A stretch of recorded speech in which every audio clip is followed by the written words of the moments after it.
Hi, everyone. Welcome to Tex Malt's Whiskey Wednesday Review number 1. I'm Jay Charbonnet, and I'm one of the local maltsters here.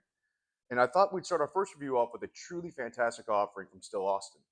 Still Austin is a distillery based down in Austin, Texas, that uses locally sourced grain, and with a combination of Texas climate, gives their spirit a truly unique character. I thought we'd start our first review off with a 6-year-old high rye bottled in Bond Bourbon. And if you're not entirely sure what any of those words mean, don't worry about it. We'll be kind of going over it a little bit later on in the review. But for now, let's pop this bad guy open.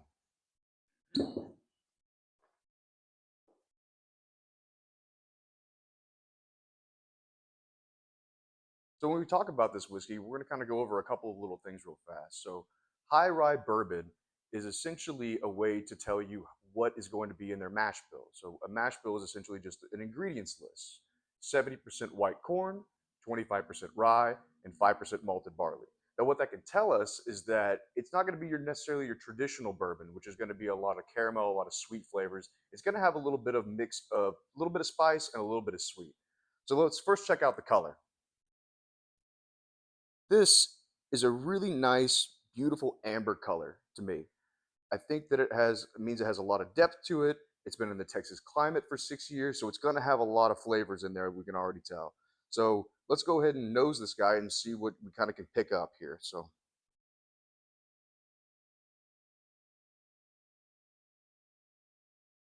I'm getting definitely a lot of oranges and a whole lot of apricot flavors that sort of come through as well.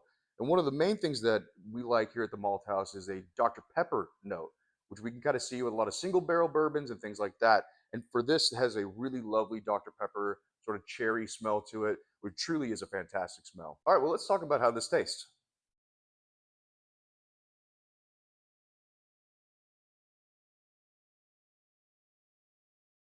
Definitely much different from the nose.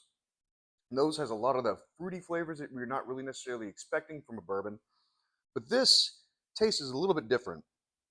It has a lot of graham cracker flavors, a little bit of chocolate in there with a touch of mint. I would say that that probably comes from the high rye part of the side of the mash bill.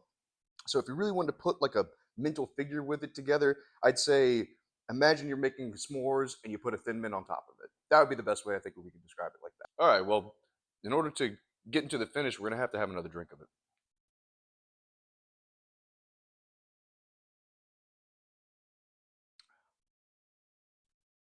I would say the finish is definitely on the medium side. It doesn't sit and linger after every single sip that you have, but I would definitely say that you get some of those fruity notes in there, like some of the apricot that we talked about earlier. But this sort of ends up in more of the peach marmalade, peach jam sort of area. And the more that you let it sit on your tongue and on your palate, it'll sort of develop a little bit more into sort of a pipe tobacco feel, which to me, I think is a fantastic way of describing this bourbon as a fall bourbon.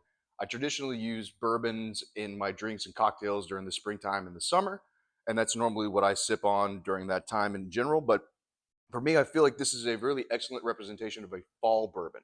This is something that you can sit out on your back patio, have a nice cool breeze, drink it neat, drink it on the rocks, drink it in a cocktail. It'll be versatile. It'll work for anything that you do.